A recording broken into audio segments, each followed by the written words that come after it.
to teach him, or who is he really around people.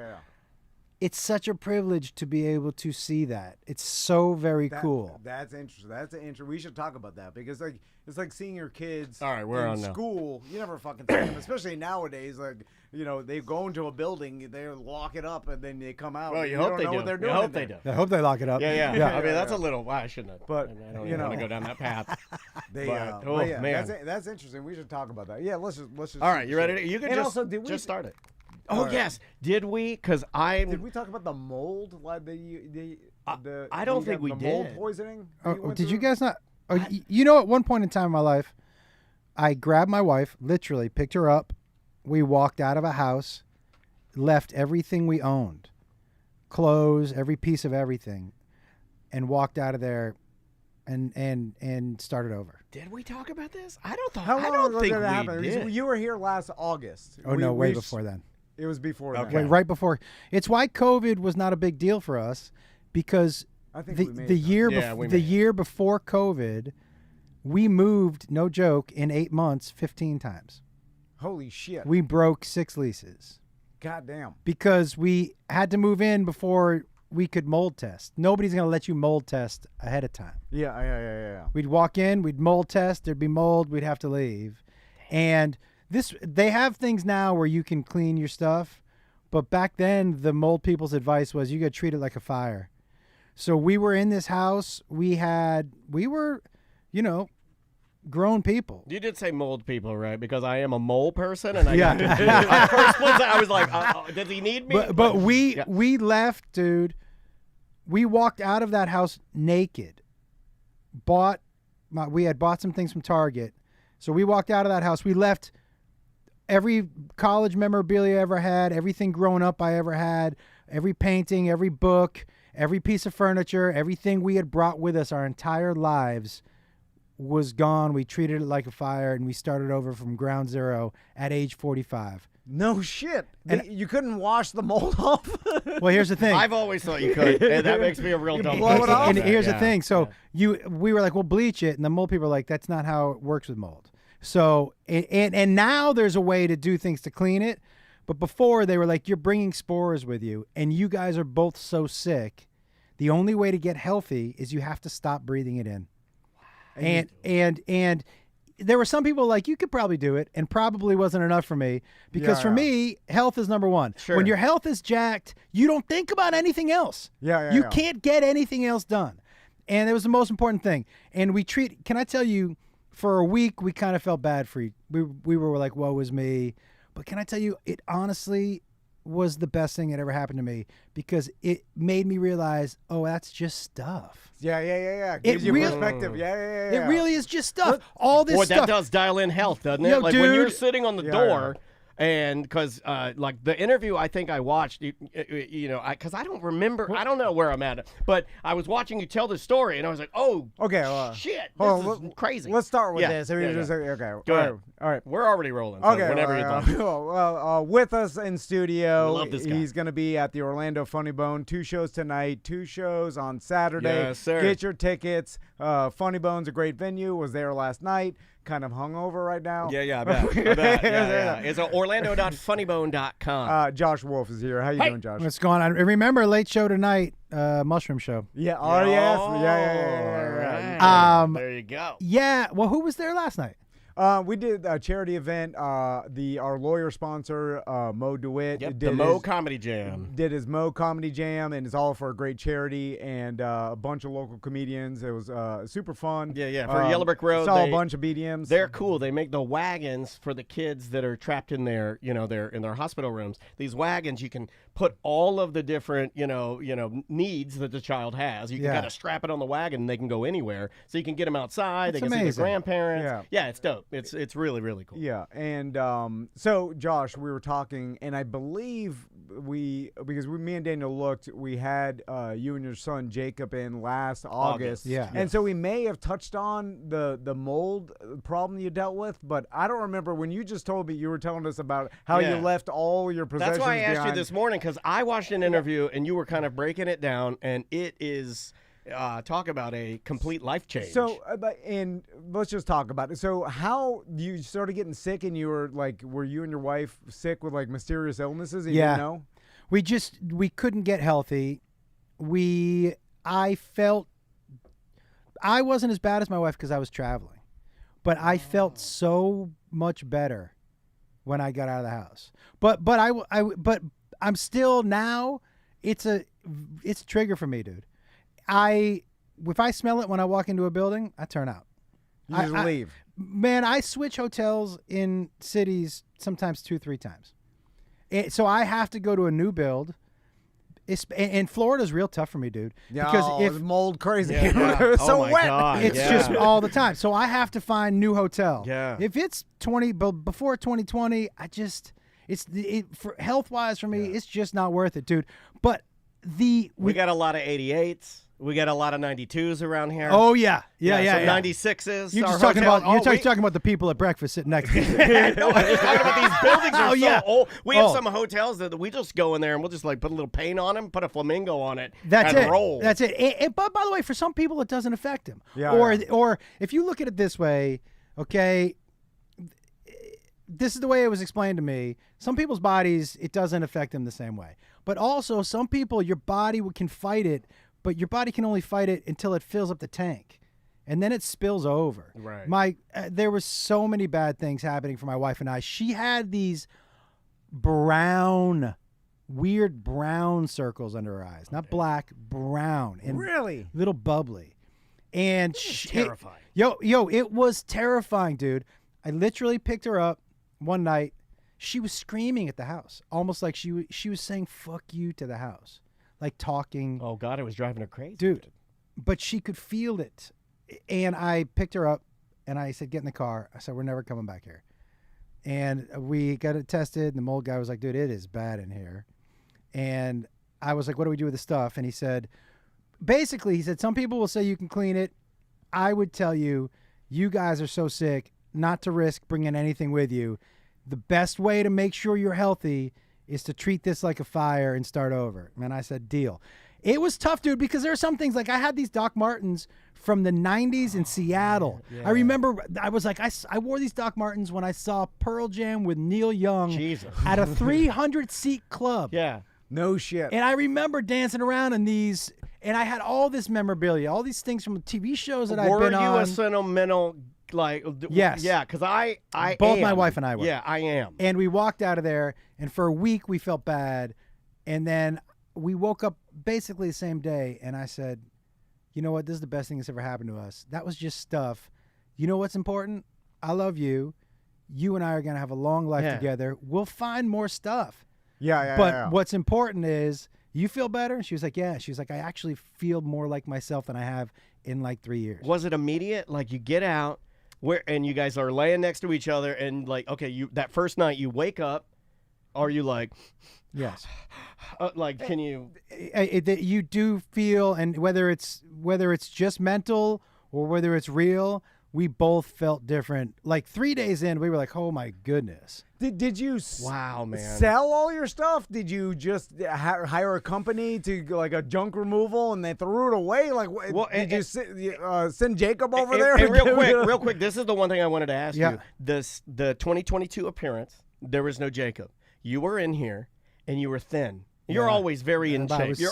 I was but sick. You told me, and I don't know if you remember this, you told me, you go, something's going on with me. Their test, they don't know.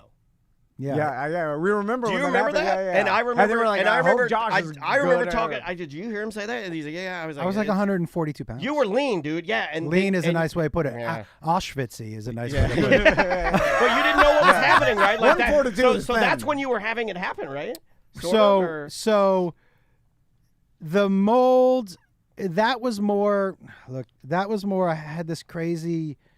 I had a tooth crack. I'm old enough where they put silver in my mouth. Oh yeah. And I got one. I did not know, but I had crazy mercury poisoning, and it was just I couldn't put on any weight.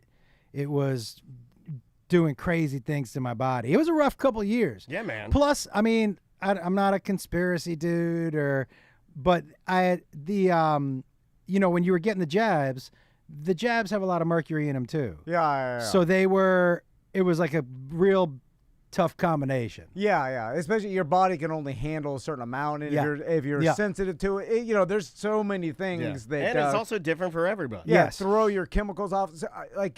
So it's interesting getting rid of every possession you had. I mean, you're talking everything. Your clothes, all your pictures and shit. We walked out naked. I'm not kidding. We changed in the garage, and we walked out. Fuck. And with everything. Sweatpants. We each had sweatpants, socks, shoes, T-shirt from Target. Walked out. Sweatpants. Let's go to the strip club. Yeah. That's all we got. Yeah. Let's do it. They're good for friction. Let's roll. And they let couples in. You know what? Right? Yeah, but dude, the sweatpants show the stain. They do. You got to Josh, get the white ones.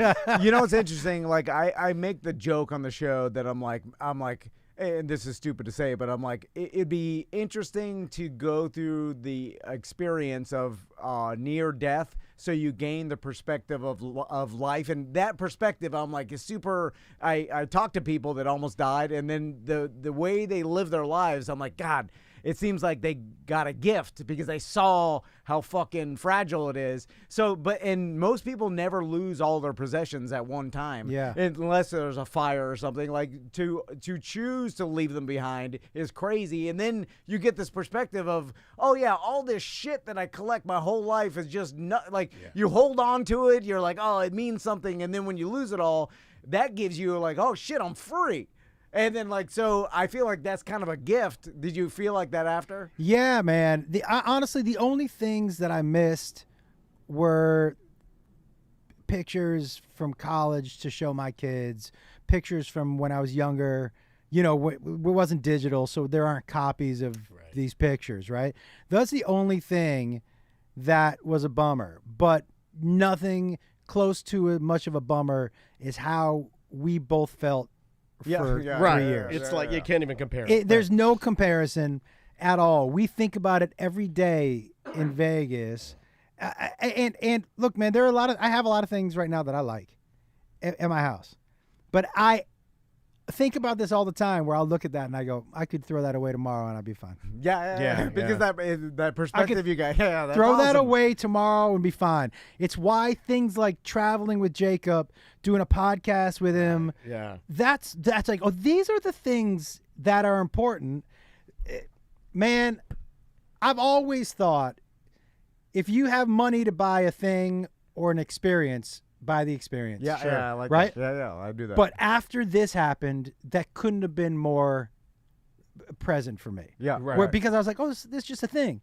But these things that I've done, these experiences that I've had, they live forever. Yeah. Those Doc Martens, it wasn't the Doc Martens. It was the experience in the Doc Martens. Yeah, Right. and you already have that. I have that. Yeah. I have that, right? It's a reframe. Yeah, and I could lie and go buy some Doc Martens and be like, these are the ones that I want. Yeah. They're not going to feel the same. Trust me, I've tried to do that. I had a green pair. Docs especially, I get dude. the new ones, and I'm like, these aren't the same. No, man. dude, they changed the leather, I think. Yeah, well, now, and you could get these. They do have special Docs now. You can order two kinds. You can order the kind that are made Did in you say China. two kinds, like you're in Sopranos? There's two kinds. You could order these two kinds, you guys. But they have two. They have like ones you can buy that are like Chinese. Yep. And then they have the ones you can buy that are made in England, and they're like 3 times the price. So you can get them. But they have That's to be what you made want. in the tiny factory in England and hand sewn I by would have some thought bald man. I would have thought Tiny Factory hand sewn was China. Yeah, exactly. No, that's big factory, tiny people. What a great show on TLC. I was in that. Yeah, it's your video game I almost out got there. killed by a trebuchet. Do you remember that? Do you remember when the little people almost got killed by a trebuchet? No. Yeah, they had a pumpkin chunker on the property. Yeah. And the little person went out there to fire it, and him and his grandpa, it walloped them good. Oh, man, it just whack-a-boom. Yeah. What is what if you were going to go by the book, what's the by the book little person? There's a. He says I'm by the book little person, but that's just because he's angry. This week's been an angry week. You're just close enough. You could say the M word. Yes, that's true. That's true. But only in rap songs when I'm doing karaoke. M word. The M word. The M. Oh yeah. I was like, I'm not sure he can say the N word. I mean, just because he's short. I'm like, oh shit. But I do. I thought that was the rule. You know, I do, and I say, come stop me. Yeah. Too small. You can't find me. Come find me. I'll be hiding in my treehouse. Exactly. Yeah. I'll just be in my treehouse, just yelling the N-word. I'll be throwing cookies at you with the other elves. Come get me. So, Josh, speaking of perspective, you have another perspective I thought was interesting. You told me earlier. Perspective. Perspections? Because you travel with your son Jacob. This is your dream. And you do a show with him. This is your dream. You told me you get to see your son and what his personality is like outside of your environment and around other people and stuff. And I think that's pretty interesting. And a lot of parents don't get to see that. They only see their kids in their environment at home or holidays and shit. They don't get to see them interact with other people and strangers and that's pretty awesome. It's amazing because not only do we work together, so it'd be different if we just met at the club and did stand up and he went home. I still not sure I would get a great idea of who he is as a human. Yeah. But we share a hotel room. I don't let him get his own hotel room. Still, I tell him. I said the name of this tour is 1 room 2 beds. And he's like, I hate that. I don't let him. We eat, we work out together, we go do things during the day. So even if he was putting on an act, there's only so long that act can last. Yeah. And how I know he's himself is we get into it, dude. Sometimes, or there's some days I'm not feeling my best. He's not feeling his best. We might be short with each other, but that's when you see who somebody is. Yeah. And I feel so privileged that I get to see him as an adult out in the world and to see how good of a dude he is. That is unbelievable. To see how good of a dude he is. Yeah. Takes a lot to get that guy's eyes to light up. I mean, seriously, but that is living like my dream. You really are. I mean, like that is. And that triggers me a little bit, man. It gives me goosebumps, hearing that shit. It's good shit, too. It's like we need more of this, good experience shit. I want to tell you that, he and I do a podcast together, right? Called Hey Man. Hey Man. With 3 A's, because that's how I say it. Yeah. Put the 3 in there. What I thought was going to be the best part about doing the podcast was just being able to hang out with him. Yeah. Can I tell you what has ended up being the best part? Is I have people come up to me in the meet and greets. Like, I had this dude come up to me in the meet and greet, and he hugged me, not like TP hug, like tip-to-tip hug. That's when someoe's for real. That's when they love you. Yeah, they're really. Not the TP, but the thing. Right? I'm like, do we know each other? I'm going to lean back. Hold on, let me put it in there. But he tip-to-tip me, man, and he I could feel him a little emotional. I go, what's going on? And he said, my son's 25 years old. This is the first thing he's ever asked me to do with him before. And he said, I want you to know that you and your son are making a difference. He and I listen to your podcast together. We've never done anything together. We're connecting in a way and talking in a way that we've never done it before. It's not just fathers, sons, mothers, daughters, brothers, sisters. We hear from more family members who are like, it's so cool to see your relationship play out in real time. It's not only inspirational, it's aspirational. Thank you for reconnecting me with this person in my family. Yeah. Yo, dude, it's been, not to be sappy because I know I'm a comic and whatever. Yeah. But you get to a point in your life at some age where you're like, dude, I would love to make a difference in a little way. Yeah. And how am I going to do that telling dick jokes? Right. And it turns out this podcast and the relationship with Jacob has really made a difference for people, and it's been so cool, dude. Been so cool. That is unbelievable because you realize you're like, I can't believe parents are bonding with their kids over my experience, and in a lot of it's not corny bullshit either, if that makes sense. I don't know if you're picking up what I'm laying down. It's like it's not fake. There's so much of this, fake, and also, admittedly, we as society shit on like family life a lot. Like, oh, my family's coming up, family. Yeah. It becomes like a cliche. And I hate it. So when I see stuff like this, I'm like, that's a good shit, you know? Like, Yeah. and it's not the corny, inspirational bullshit that doesn't mean anything. It's authentic. Yeah. It's real. And then, like, but I'm sure it makes people, like, other dads out there even think to themselves, like, man, why don't I have a relationship with my son? Because there's a lot of, you know, especially like, the older generation, it just didn't exist. Like, I think about that too. Like, I think about like dads in the 50s and shit, and how much they missed out too. Like, just being like not present for their family and just never being involved. Like, you know, like, there's no better like, feeling. God, I mean, like what you get from Jacob, I'm sure he gets from you. Like, I miss my dad. I'm like, man, there's nothing like it. You can't even describe it. Yeah. I think as parents or dads, the trap I think you fall into is that you are really trying to mold them into somebody instead of allowing them to be who they're gonna be, and being interested in what they're interested in. I don't give one shit about hip hop and rap music. Jacob does. We talk about it in the car all the time. Yeah. Why? Because I want to know what he's interested in. I want him talking to me about what he's interested in. Yeah. That's what makes it interesting to me. Yeah. Do you know what I mean? So like, you want to hear what he loves. It doesn't matter if you love it. Dude. You know what he's not gonna like? The Eagles. You know what? Have you showed him? Hey, Timothy B. Schmidt is an amazing bass player, and not even an original member. Right, you know what I mean? Hold on, don't even say that. I'm cursing Jacob. He's not even here. He hates the Eagles. We were in New Zealand, and I said we were talking about hip hop. We're in a car with this dude who our tour manager over there, and this dude named Heath, who was the best. And we were driving through New Zealand, through these scenic, just gorgeous places. And I said something about the Eagles, and Jacob was like, I don't even really know who they are. And I said, dude, I guarantee you know at least 6 of their songs. Oh, yeah. And he was like, nah. And I played Hotel California. He goes, yeah, I heard this one. And then I played like 4 in a row that I thought for sure. He was like, I don't know what that is. I don't know what that is. And it hurts every time you cue one up and he doesn't know it, how bad does it hurt? He said to me, he goes, is that a Ford commercial? And I was like, fuck you. Maybe. It might be. I don't know. They might have sold it. I don't think they need money. They're grumpy old men now, right? Like some they're of them going to be dying. at the Sphere in Vegas, which is where I live. Going? I'm not going to go see them. I went and saw the Dead. What do you think of the Sphere? Give us a review from somebody that's a local. Is it okay? Is it amazing? I'm going to tell you. Were you mushroomed out? Okay. Sorry, too many questions. Here's the truth.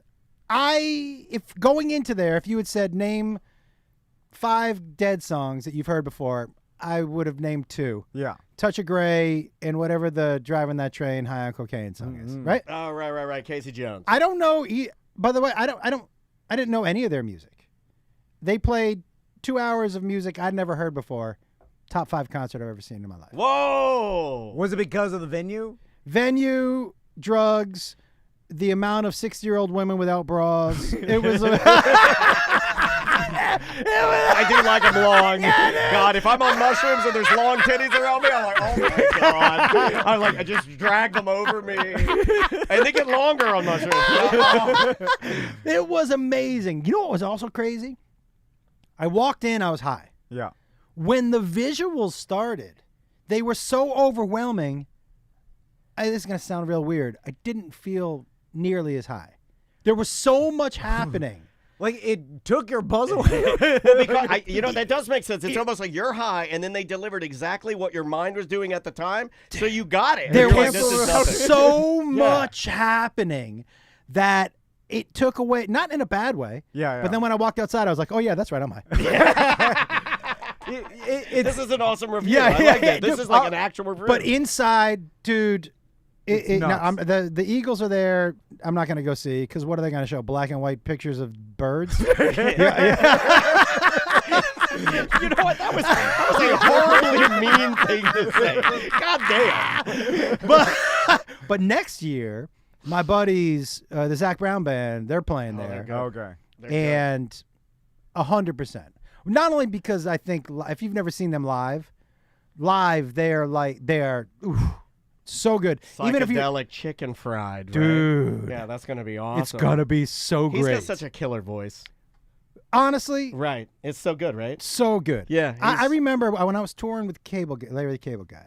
We were playing in Hollywood, Florida, and so at the time, Zach was represented by the same people that I was represented by, that Cable Guy was represented by. Okay. And so they were like, "Hey, this dude Zach Brown wants to come by and say, hey, he wants to talk to you about maybe writing some funny songs," to Cable Guy.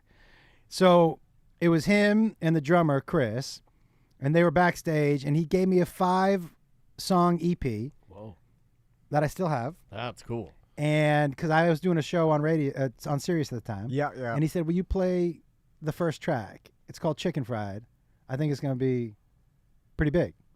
And I was like, "Yeah." And I remember playing it on the radio show, and I was like, because I wanted to listen to it for the first time on the show, and I remember hitting stop, and I was like, "That is a banger." Yeah. This is gonna be. This is gonna be, because at the time I wasn't the biggest country music fan, and even for me, I was like, "This is just a great song." You know what boxes to check? Yeah, and it has them. It has all of them. And so, but I've known him for a while. Wow. To watch what's happened with him and his band has been just crazy. It is insane seeing someone before they're famous, and then all of a sudden they're big.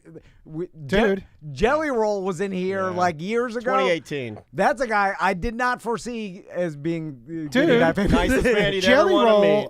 Jelly Roll played Save Me for the first time live on my show in Nashville at Zany's. Really? Oh. So I had hooked up with him. He was like, "Man, I got this song." I was like, "You want to come down?" He was like, "Absolutely," because he had been not hooking up with, but he had hooked up with my buddy Brendan Schaub, and Brendan was like, "You should meet this dude Jelly Roll." Yeah. And so he was like, "Hey, I have this song on YouTube that has a gazillion views, but I've never been able to play it live because we released it over COVID. Do you mind if I play it live tonight?" So he played it, just him and an acoustic guitar. This was a sold out crowd for people who were there to see me. Yeah. Right? He came on saying "Save Me" in the middle of a comedy show, and 300 people who didn't know who he was, I bet you, no joke, 100 of them were weeping by the end of the song. Wow. It was the most powerful live experience as an artist I've ever had, to be in the middle of a comedy show, stop down, do an acoustic version of a song like that in front of a crowd of people who didn't know who you were, and to affect a third of them like that to tears was, as an artist and as a performer, the most amazing thing I've ever seen live. It was crazy. What do you think that is? He's so real. Is it? Yeah. And that song, if you're singing it the way he sings it, and you connect to it the way he connects to it, in such a real way, that those lyrics mean something to him. Yeah. So if you're somebody in the audience who those lyrics affect you, or that is me, or I know somebody who needs that is speaking directly to your heart. Yeah. And it was so powerful. It made me, dude, this is what I love about art and live performances. I love the fact that we can affect people like that in such a fucking positive way. Yeah. It's so cool. As a younger dude, I never really appreciated that stuff. But now, dude, to get on stage and be like, how dope is it that I just spent an hour making people forget about whatever's happened in their life, and they'd laugh the whole time. Yeah. It's so fucking cool. Yeah. The mushrooms help, but it's so cool. But it's an energy exchange too, right? Yeah, dude. Yeah, like I believe in that. I like that. I like I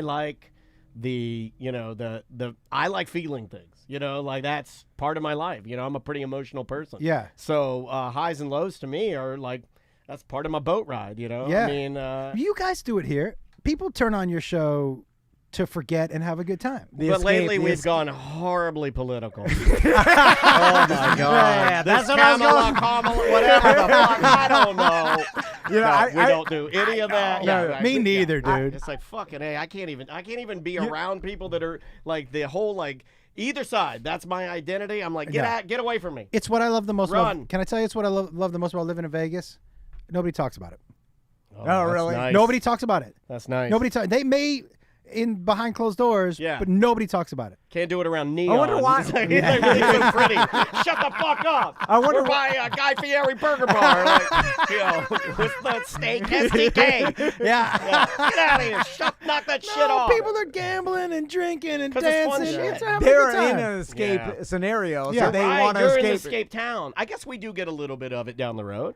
When you're down by the resorts and you're up at Volcano Bay, people aren't talking about But I don't even get it in my neighborhood. I don't get it out in the suburbs. People are just not. That's awesome. It's the thing that I found about Vegas, and look, I could be wrong. Maybe it's just the people I'm hanging out with, but it feels truly as the most independent state where people are like, do what you're gonna do. I'm gonna do what I'm gonna do, and let's just not talk about it.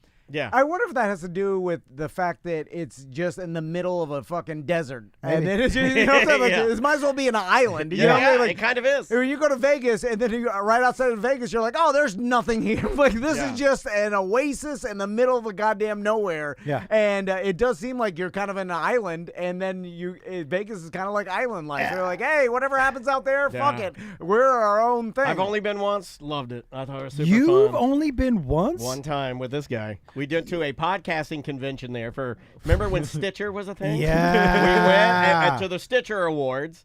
And who was hosting that wrestler?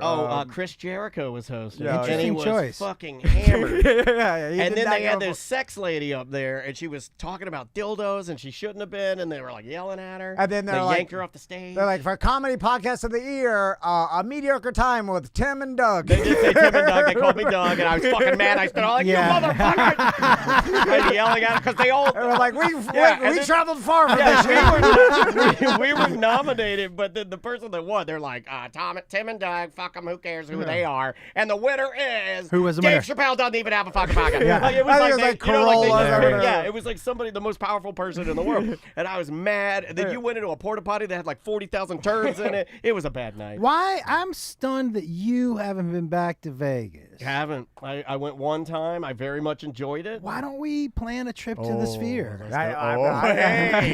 Now we're talking. I have been wanting to go to Vegas. Sphere it up, dude. I've been wanting to travel. I like gambling. No Sphere. I like sports gambling. Me too. Who's your lock this week for football? Well, it's funny. Now you've done it. Now you've done it. You know what a Hellraiser when you get the combination right?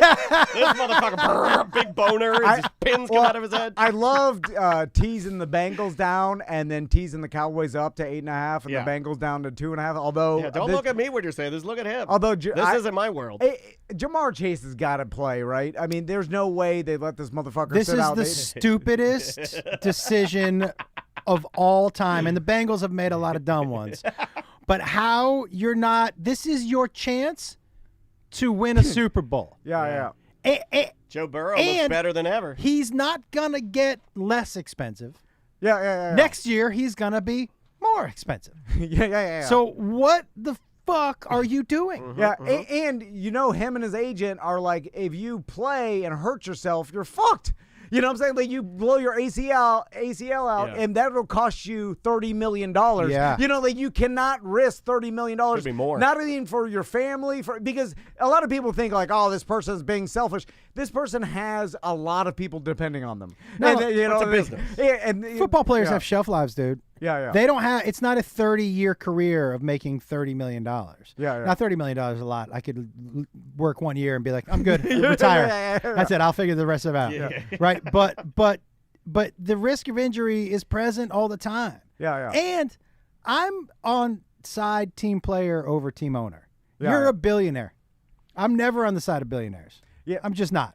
But you know what's interesting in the Cincinnati case? If I were a billionaire, though, I would be on that side. Me too. Yeah. I feel I I'd be like team billionaire. I would be very upfront. This is why Cincinnati does this kind of shit, is because the Cincinnati is a family-owned, they're a legacy. Yeah, the original owner of the Browns How long and have they the had Bengals, like, he owned both teams, and then he passed it on to his son, who took the Bengals. So, like, this guy is not a Walton. You know what I'm saying? Like, his wealth is because of the team's wealth, is because now the Cincinnati Bengals is worth $6 billion. But back when he inherited it and his dad, it was fucking $1 million. You know, like the amount that the NFL teams have like the value that they have now compared to even 20 years ago is insane. But this is what I'm saying. The amount of TV money, they now get TV money from 6 networks. And that gets spread across the teams evenly. Am I right? Yeah. So you can't cry poor to me. You just can't cry poor to me. Yeah. It's why, listen, man, as I've gotten older, you don't get my blind. I'm a Boston sports fan. And, you are born and raised Bruins, Celtics, Patriots, Red Sox. You do not deviate. Yeah. No matter what. And I'm not that dude anymore. You know who I am? You don't get my blind loyalty. Like the Red Sox, who were my team, dude, I'm a baseball guy. I haven't rooted for them in 3 years. Really? And I'll tell you why. They have the highest ticket price in baseball. They have one of the richest owners in baseball. And they are easily in the top 10 of richest franchises in baseball. But the last couple of years have been getting outbid by teams like the Padres. They're not spending money. Well, fuck you. If you're not trying, and people are like, you got to be loyal. Oh, if you had a girlfriend who fucked around on you, but just because you had been with her since high school, you going to stick with her? No. You got to put in what I'm putting in. If you're not putting it in, I'm not putting it in. So the last couple of years, I haven't watched a Red Sox game. I haven't watched a baseball game. Have you picked another team at all? Or I'm on the free. I'm ready. You're ready. I'm a free agent. So if I'm in for a team that's trying to win. That's it. When Vegas gets a baseball team, I'll be on that bandwagon. I mean, they talk about it. It is. We're supposed to get one called the Dreamers. Hi. Worst. Hi, we're name. the Dreamers. That's not really the name, right? Well, that's what they want. It sounds like a cult. Hi, we're the Orlando Dreamers. What's the mascot gonna be? Doug Henning. Yeah, it's Doug Henning. The mascot is gonna be some guy who looks like Kenny G. He's got like a top hat and a monocle. He's like, dreams come true here. I'm sure they only did that. They're like, we want that Disney money. So you name you're like a Disney to sponsor this shit. Oh, the Rats. That'd be awesome. Orlando Rats. Yeah, that's good. That's a good one, right? Yeah. Rooting around in there. Josh. You watch any minor league ball? I just got into baseball. I love going 3 to years minor ago. league games. Jacob and I threw out the first pitch in Vegas. That's dope. The Aviators, that Vegas. I love the minor league ballparks. Yeah. There's no bad seats. They're fun, right? Yeah, and the goal of the game is let's make sure these people have a good time. Yeah, they do. I want to see the Savannah Bananas. Yeah, we saw them. How was it? It's amazing. We know. In fact, we'll hook you up. I'll connect you with their announcer. Is a very good friend of ours. His name is the Young Professor. You might have seen the guy in the sequin outfit. Yeah, that's our buddy. Can I wear a sequin to the show? I'm sure he probably he would probably want you and Jacob in the act. I'm in. All right. Well, I'll make that connection. We'll make that happen. He's the nicest guy you'll ever want to meet. Yeah, and he's a teacher, too, which makes him even cooler. Because, like, this dude, he slaves for the kids, and then in his part-time, he goes and he flies around the nation making other kids happy. But I think now it's full-time because it's so big. I think it is full-time They're now, huge. They sell out everywhere. They're about to start doing fucking Major League baseball. Well, the biggest stadiums. Yeah. They're the Harlem Globetrotters of baseball. Oh, yeah. Do you know I sung "Take Me Out to the Ball Game" for the 7th inning stretch in Chicago? No shit. So when I was touring with Chelsea, that's crazy, dude. Okay, dude, this is a great story. So I'm touring with Chelsea, and we're there, and they're like, we think it might get rained out, and so we're sitting up in the box because she was throwing out the first pitch, and then we were gonna sing "Take Me Out to the Ball Game." Cool. So we think it's gonna get rained out, and there's clouds, and they're like, look, we're gonna give it 15 more minutes, but we think we're gonna call it. And so we're up in the box, and she said to me, she was like, hey, you want to take that ecstasy? I'm like, yeah, let's take it. So as soon as we swallow the pills, the clouds part. And they're like, it looks like the game's going to go on. And we were like, oh, no. So by the time first pitch, she's just starting to roll. We rocked out of the field. Both of our eyes are like raccoons. You guys look like Funko Pops. Yeah, you got the big Funko Pop eyes. And so she throws a 3-bouncer to the plate, something like that. By the time we get up in the 7th inning, we're fucked up. And so when they start Take Me Out of the Ball Game, it's like when you sing Happy Birthday at a party. If the person who starts out too low, happy, everybody's happy, right? So you know what I'm talking about? It fucks it up for everybody. So Chelsea started a little too low, so we were all, and it was so bad they didn't even boo us. We were just terrible. It might have been the worst. And she walked out of there. She was like, I was expecting you to carry me because I do sing. Yeah. I was like, you started low. I didn't know what to do. You started low. Yeah. I felt like Costanza. You started low. And then where do you go from there? Do you go back up to the box, or? Unfortunately, we did. Yeah. Oh my God, I've never been to a baseball game like completely inebriated. I've only been to one baseball game. I went to Truist, so I'm a Braves fan. Yeah. So I saw the Braves play. That's the whole like battery area there and the shopping, and they've kind of made it super like, cool. Yeah, it's not like baseball. It's like you're going to the mall and a sporting event broke out, and you watch. It's a smart way to do it. Yeah, it's cool, man. Yeah. They got like bars and clubs, and that's the thing is like that's the way baseball used to be such a purist sport that you were like they kept to like this is the way we've always done it. And it took them a long time to get modern, including the stadiums. But if you can make it more of a party atmosphere, like I'm sure you would go again because it wasn't just like, oh, I hate baseball. Oh, yeah. It felt fun. Oh, yeah, well, yeah, I yeah. do like baseball, but like, event. even my daughter, who's not the biggest baseball fan, like for a 9-year-old, she was like, this is the greatest place on earth. Yeah. And then my wife is a baseball fan too, but she liked the idea that they had, there wasn't anything you couldn't do there. There wasn't any food you couldn't eat there. It was like a mall. It's a mall. It's a great idea. Yeah, They did it smart. and the ticket prices, not to go back to what you're saying to rub it in, weren't bad. Yeah. You know, the Braves, they kind of do it right, you know, and some franchises, you know, do It's a good job. It's really smart to keep you honestly, dude. So with my shows, I told my agent, and he's not super happy about it. I said, dude, you always got to have tickets for under $30. I said, I remember not being able to afford a $50 ticket. Yeah.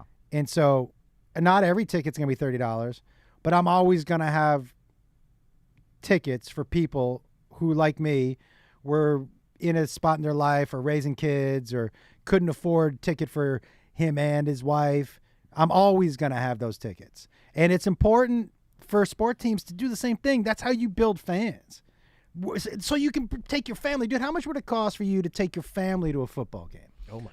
Oh, I mean, like Well, he's got more people, so he's going to. But this is what I'm saying. yeah, Like for 4 of us to go, like it becomes insane. parking, After- food, Oh, yeah. tickets. If you went up the road to watch, you know, a game in Tampa, you'd be paying. Yeah, I mean, now if I went down to Miami, the Dolphins never notoriously, it's hard for them to sell tickets. Although now it's probably way different than it was because I remember like You guys got a good 15 team. years ago going when it was Jimmy Buffett sponsored. Oh, it. Land Yeah. Shark. Who's the Yeah. Land Fins Shark? up. And there was barely any of Yeah. that, but you know, shit, We're in Margaritaville. 15 years ago is so different than it is now, and because the media is so much more powerful for these live sporting events, because now that's the only live TV anybody's watching. Crazy, right? Yeah, so their marketing bananas. power is so fucking insane because they are like they hold like, hey, we're the only thing people are watching live anymore. The rest of the world's on demand, and we capture an audience live. So pay us.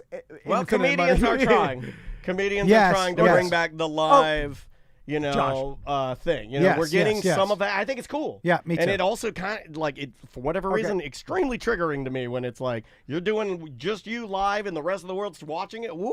So It's amazing. Puckers my asshole. I love bit, it. man. Yeah, it's cool. Okay, speaking of that, let's talk a little business real quick because I'm curious about YouTube and I'm curious about what you've seen as you've built your following and your subscribers.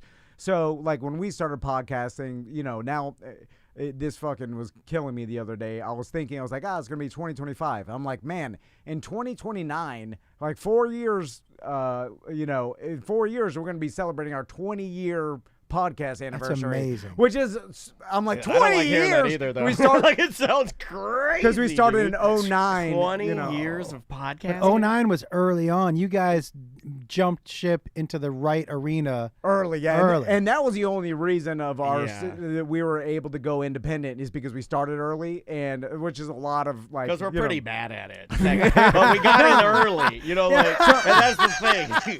We're not very good, but we're here, and you can't. It's the Mark Maron theory. It doesn't matter how big of a douchebag I am. I started first. Exactly. Boomer left. Yeah. If you sleep in the parking lot, you'll be in the front row. That's all you need. So you've got a huge subscriber following on YouTube. 1.6 million is gigantic. Now, it's funny because like 10 years ago, 1.6 million was viewed differently than it is now, because I feel like now it's so much more valuable because there's so much more shit, and it's so diluted. So I'm curious, like when you have a YouTube following like that, like do you constantly get hit up from companies wanting to personally advertise or somehow like, because now let's collaborate. You've got like 1.6 million followers. That shit is valuable. Yeah. And then I'm sure it attracts a lot of attention. Like we get hit up all the time by random. Yeah, they're like, why are you still doing this? I'm watching Josh Wolf right now. Why are you still doing it? I'm like, we don't know. Don't watch Josh. And they're just coming across our downloads through Libsyn or whatever. And you got tons of companies like, hey, well, like, can we collaborate in some way? Just random websites. But how do you handle that with your YouTube? I am kind of precious about it.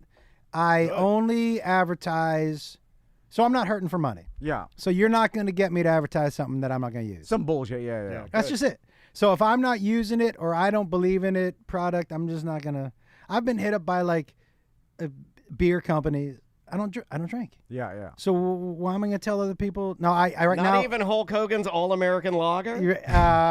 No. Is that made with his sweat? It's around here. Yeah, you got the. I know you don't drink, but I do. I work with this company called Best Day Brewing.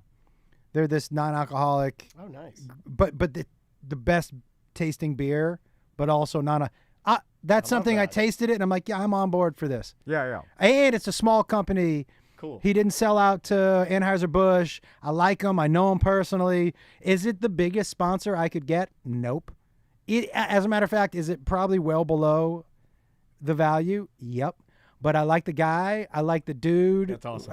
A friend of mine who's working with them now. And so this is what I'm doing. Like I said, everything for me can't just be about what's the most money. Yeah. That's not going to bring me the most happiness. Yeah, no, of course. It just, and then... We're sad now because that is what we do. You could tell because he goes, oh, thank you. Happiness. But you deflated a little bit when you said money is like, and then we both are like, like Dad yelled at us and we're like, we've been doing this fucking wrong because, man, I will get all the monies. Yeah, I just can't... I just can't give a read for something that I'm not going to use. Yeah. I'm not, listen. And your audience will know it's bullshit. And that's the thing. Absolutely. Your audience is like, wait a minute, you don't fucking drink. You don't order from Sherry's Berries. So it actually does you harm, because you come out disingenuous. Hold on. But they are delicious berries. Tom and Annie sharing berries. I'm gonna send that to them. I'm gonna send it to them. Trying to get those berries. But this is the thing for me. One of the things about my brand that I do try to push is authenticity, right? Sure.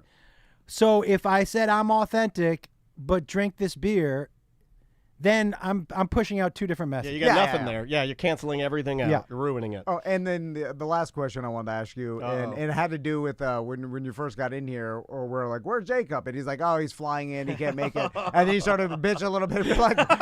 Then he's asking me, are we doing media? You're like, so that got me thinking, because I'm constantly, and we had a conversation about my sons last time.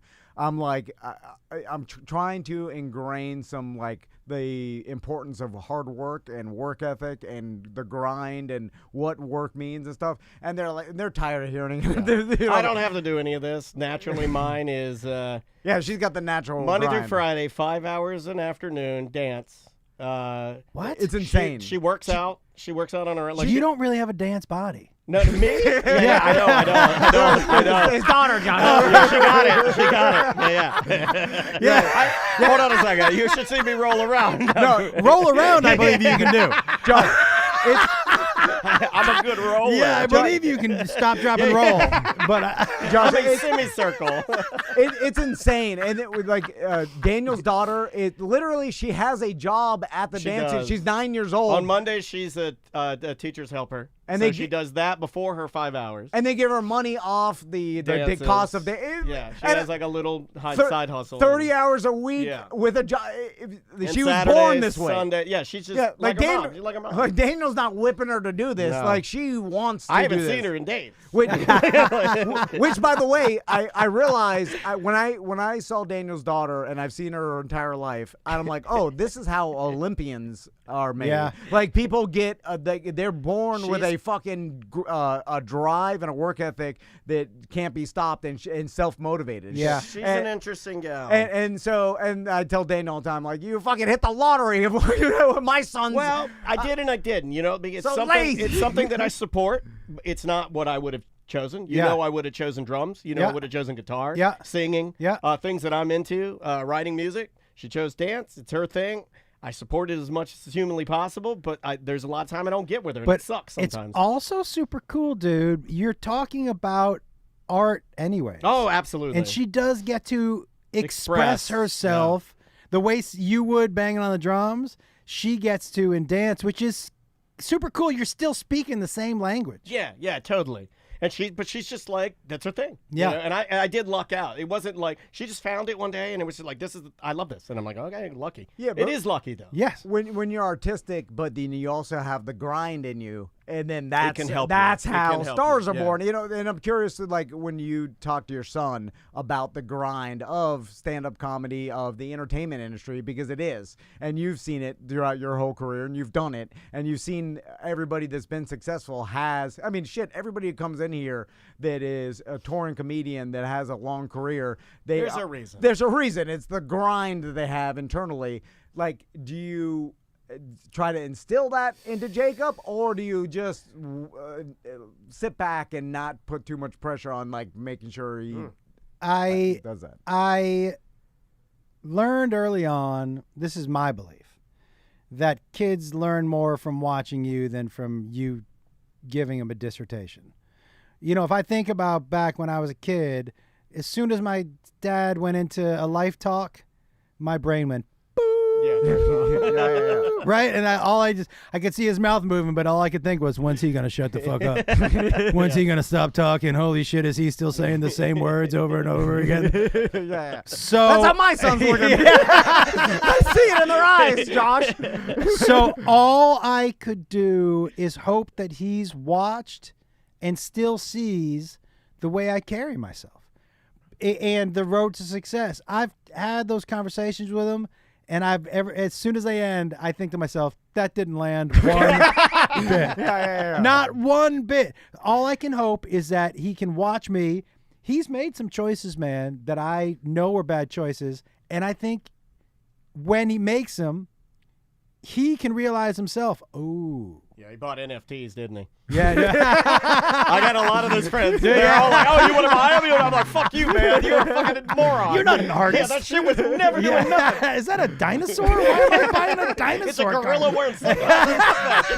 It's a fucking cartoon. It's not even a real cartoon. Those were the dumbest. Anyways. But yeah. So I just, honestly, man, the best I can do is just try to show him. And hope he picks up on it. That's it. Like, you can't force it down their throats. They're not gonna eat it. Yeah, but then I think of Tiger Woods' dad. And he is so obsessed with Tiger Woods' dad. But Tiger Woods also he's self-driven, crazy. You know, that's what people don't realize. But it wasn't just talking; it was doing. Yeah. He did make him go to the course and do. Yeah. Do and look, remember, but just forever Tiger Woods. Remember Todd Marinovich? Yeah. There's those people too. Yeah. Right. So I all I can do is show them. Yeah, and that makes sense. And that's it. And tell them, you know, if you want to be successful, don't do what you're doing. No, if you want, change course right now. You ask them as a question, do you want to be successful? I like that. I like that. How old are your kids? They are 9 and 10. Yeah, I mean, it's pretty young, but what do they like to do? They don't like to do nothing. Well, he says that, but he also my youngest, my 9-year-old, he likes to do like he's out there. He likes to break dance, which was his break dancing was last night. So and he he's interested in things. Yeah, he is. My oldest is kind of like me, but I was like this when I was a kid. I wasn't into like team sports or like I wasn't into the clubs in high school and shit. Kind of shy, right? Yeah, kind of like want to hide. I didn't have a motivation. Hide behind your hair, kind of a emo. Vibe. Yeah, but also I didn't get super artistic. I didn't get the grind and the work ethic until older. You know, what I'm 10 saying? seems pretty young to worry about their work ethic. I know. You know, and 9 too. I would just, honestly, at 10 and 9, have fun with them. Yeah, it only happens. That's what I do. Only happens once. And they'll figure it out. And if not, you'll just support them for the rest of their life. And that's what he wants. Yeah. That's what he wants. Because then the dream stands. Yeah, that's right. That's right. Yeah. I want to build a business and my sons work for me, like the old school, like we are like you are fucking them doing. up. Like my daughter. But then they don't show up for work, and I make excuses for them. And then people are like, "Where's Max and Tommy?" I'm like, some other. They got COVID. There's something. I'm still paying them Max salary. is breakdancing in the parking lot. Josh, it's always a pleasure. Man, having we love you having you in, and we appreciate the fact that you come in and do the show because as we talked about before, it's definitely a gift, man. You know, we don't take it lightly. We appreciate it. Yeah, but I appreciate you guys, and you guys are so good at what you do, and it's always such a great flowy conversation. You're not people who are like, write 5 things down we have to talk about. People do that? Oh my God. It's like, how'd you get this job, by the way? Hold on, write that down. We're gonna start doing that. Yeah. Because that sounds easy. You're like, you need me to write 5 things down to talk. You are a fucking talk guy. Like, how are you this bad? But it's like you're really good, very conversational. You always keep, and what you guys do very well is you allow for serious or real talk, but you're always good at bringing it back to funny and entertaining. It's the way normal people talk. Yeah. You're not like, this has to be funny for 60 minutes in a row. So you're not forcing humor. You're not forcing anything. It's super casual, very organic. I love coming on with you guys. Gay! Like that, right? I'm sorry, I love you, man. I'm just so excited he's here, and I just want to fuck around with Josh. Dude, gay is my favorite, dude. You know what word I'm trying to bring back is Gaylord. Yeah. Oh. Why can't I say Gaylord? You should stay at the Gaylord here in town. Is he a buddy of yours? No. We have It's a super fancy hotel. a super fancy hotel. Well, called the Gaylord? Was Yeah. it built in 1970? No, I can't stay there. there's no mold there. This place is mold free. Mold free? In fact, Although there is a swamp in the middle. There's a small it's got one of those atriums. It's got the atrium that opens up. You know? Oh, super mold free. Yeah. I don't know. fancy. There's pretty humid in there. There's mold in there. Hey, by the way, guys, I have a special that drops later this month. Okay. Oh, let's talk. Let's plug it. Is it? It's called 4 Stories, because that's all it is 4 stories. Okay. It's an hour and 4 just 4 stories. I really thought I would lean into. I like telling long form story. Yeah. And I just thought I was. Is this like what you were doing at Kimmel? The story time thing? Yes. Right. This is gonna be it's awesome. just 4 stories, and not only that. So, I on purpose. Okay. So I like to get experimental with how I do things. On purpose, probably 3/4 of the audience didn't know I was filming a special. I didn't want them coming in with that energy. Yeah. I wanted it to just be like, I'm coming to see a show, a regular comedy show. Not only that, I think comedy's better in smaller venues. I think a stadium is amazing. I'm not poo-pooing it. I would love to do it someday for ego. But I think even if you asked some of those guys, do you have more fun? It's in 500, 1,000, 2,500 seat places. Comedy's better up close. Yeah, right? yeah. And so I filmed it in a smaller place. And I did 2 shows. In one of the shows, I had to, because people didn't know, they thought they were just there. There's a woman who was shit-faced, and I had to kick her out. And it took about 10 minutes. And I used that show, and I kept that in the special. Really? because I was like, oh, I want it to feel like you're coming. So I didn't do any wide shots. You'll never see a wide shot in the special. It's close up because that's what comedy is. Yeah. That's how you see the show. I want you to feel like you're at the show. And so there's a part of the show where I'm like, hey, I'm so sorry, but I'm going to have to ask you to leave. And I had asked her earlier to quiet down. I'm going to have to ask you to leave. There's a mic right next to where you're sitting. I'm trying to film a special. I'm not going to get anything. I'm going to have to ask you to leave. It takes a while to get her out. I do a little crowd work with the audience. And then I say to them, I'm going to have to get back into this joke. We're going to see if it's funny after I stop it for 10 minutes. I've never had to stop this joke for 10 minutes and jump back in. But I left it in the special because it's authentic to the experience. It's authentic to live comedy. Yeah, it's real. It's one of the reasons why I did it in a place like that, so I could have the interaction.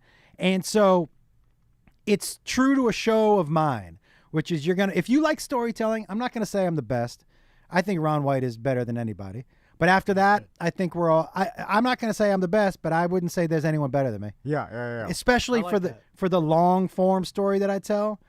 4 stories, 60 minutes. One of the stories, I love it. right? So if you like story time, if you like stories, when does this come out again? The last week of the month, this month. If Congratulations! You like, that sounds awesome. And where is it? It'll be on my YouTube channel. Okay, on YouTube. Hell yeah, easy to find. Easy. Yeah. And so, man, I'm so excited by it. Because I love, and I had all my people telling me, you can't do just 4 stories, dude. People's attention span. And I'm like, yeah, but this is who I am. Yeah, we have that discussion all the time about the size of things, and I'm just like, I don't know, man. But this is us. This is who I am. Yeah. So why would I put out something that wasn't authentic to who I am? Yeah, and it's so great because think about it. Like 20 years ago, some production companies, they would fuck it up because even now the networks aren't going to want to do it. The networks wouldn't want 4 stories. And then that's why you YouTube it. Yes. Corporate editors would make you cut out the part and like not release it the way you want. And now you get to release the lady? it. Oh, they'd make you cut that out, right? I mean, without a doubt, they would go, didn't you film 2 sets? And I would say yes. And they'd say, can't you just splice that story in from the first set? And of course I could. And of course it would look the same. And of course it would be seamless. And of course I'm wearing the same clothes. And of course it would seem like I did this one show. And that's not the experience that I want you to have. I want it to be like, oh, this was a comedy show. And there was a live thing. And this is what happened. And it's going to be different. And there's a part of the set where I was a little high and I forgot what I had to say. And I had to ask somebody in the crowd, do you remember what I was talking about? And they tell me, and I go, thank you very much, and I get back into the joke. Yeah. But like, we've seen the perfect comedy specials on the giant stages with the perfect lighting and the people getting up and yay that they practiced the crowd to stand up 4 times, right? This is not what I wanted. I wanted it to be different, authentic, kind of raw. I'm excited for it. And so, yeah, I'm really excited for it too, man. Dude, that's going to be great. My favorite, I tell a story on that special about having to be in the room with my friend when he was having sex with a deaf girl. Hold on. Where's that? 4? 3? Is it 4? It's the second story. Okay, all right. I like that. It's amazing. God, but yeah, you got me. But it's a great. I'm so proud of this special, man. Awesome. And like I said, I don't think I'm being. I know who I am. Like but I'm very confident in who I am. I'm not saying I'm better, but I don't know that who's better at the style that I'm doing it. And it's amazing that the internet has allowed artists to self-release stuff. So now we could all just do this for fun. We're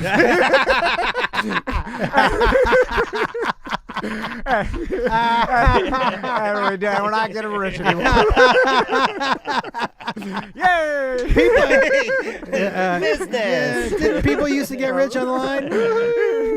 No, but it is cool because now you can wait till you see the OnlyFans version. It's amazing. Anyway, I gotta also, when we're finishing the show, I gotta ask you about your workout routine because that's another thing. Yeah. This guy, he did his first. What was it? A sprint triathlon. Sprint triathlon. It's funny in that same. And it went pretty well. In that same vein of me, like trying to force my kids, like I want my sons to be healthy and exercise every day, and then I started realizing, well, wait a minute, I'm not even that. Well, how are they gonna fucking be healthy and exercise every day if I'm like I want them to be something I'm not even doing? So my I'm daughter like, well, does fuck it, I gotta drink do it first. She drinks one beer with me when she gets off work. Yeah. And by the way, We have one Bud Light in the garage. perfect. Yeah, that's what we do. I mean, no straight Budweiser because no calories for her. She's a dancer. Yeah. She does an ultra. Oh, yeah. Is she microdosing yet? Not yet. Well, no, she does do skincare. She has a little refrigerator with all her skincare products in it. Has to keep them chilled. I have some mushrooms in the bag. Oh, hey, I think you said that last time. You know what I do have if you want to try? What is this? You're not a drug guy, right? Yeah. Okay. Yeah. That's not something we're both addicted to marijuana. I We have can't get off of these it. pills that are half mushroom, half San Pedro. You know what San Pedro is? No. It's like mescaline.